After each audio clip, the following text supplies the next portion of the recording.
This story is called Brown Rock, Clear Water. It's a story by Michael Fort and paintings by Hendrika Ter Elst. Let's see what's happening on this brown rock. I'm quite curious myself.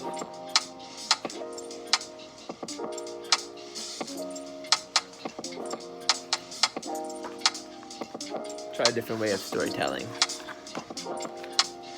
This story takes place once upon a long, long time ago, when the earth was still so young. A time before there were any people, animals, grass, or trees on the ground. It was a time when the earth was made up of just brown rocks and clear water. It was a quiet time for the earth. Nothing was growing or dying. No noise found little, or nothing to be part of. In fact, the only sound was the soft whisper of the winds on your back as it sailed across the clear waters into the brown land. But in the wind didn't catch any leaves or bugs or twigs or pieces of paper with it. No, it was a quiet time indeed. Yes, it was. Look at that sun and moon.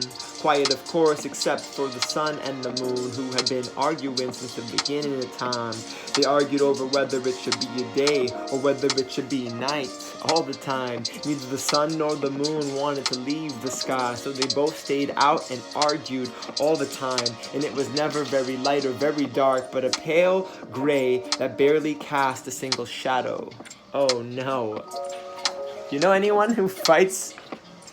If you know someone who fights, it's kind of how the sun and the moon fight from day to night. As you can imagine, even though it was a quiet time on the earth, it wasn't a very happy one because they were fighting. Without the bright of day and the cool of night, Mother Nature could not do her work and create her wonderful, colorful flowers and trees, so everything stayed rock and water, brown and clear and sad. Then one day something happened that would change everything forever. While admiring her reflection in the small ripples of the water, the moon fell from the sky and slipped into the sea. And suddenly, the world became a very different place.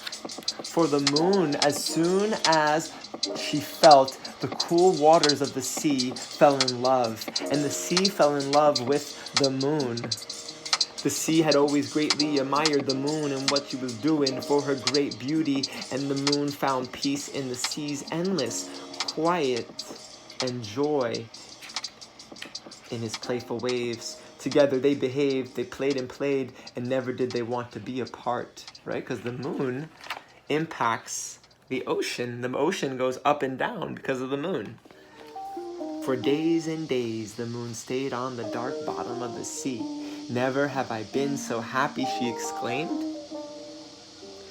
The sky with its bright sun was always such a lonely place for me. Here I have found the beauty of friendship. Ripples of happiness ran through the sea and onto the brown land in great curving waves of white. Down here I have been alone with my dreams of a friend like you, confessed the sea.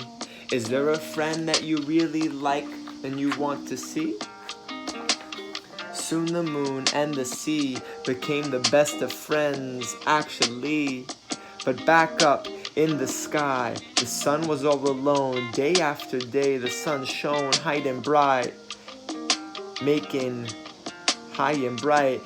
the earth hotter and hotter and hotter and hotter and hotter. And as time passed, something began to happen, in fact. At first you could barely notice, but drop by drop, little by little, the sea was shrinking, and soon the moon found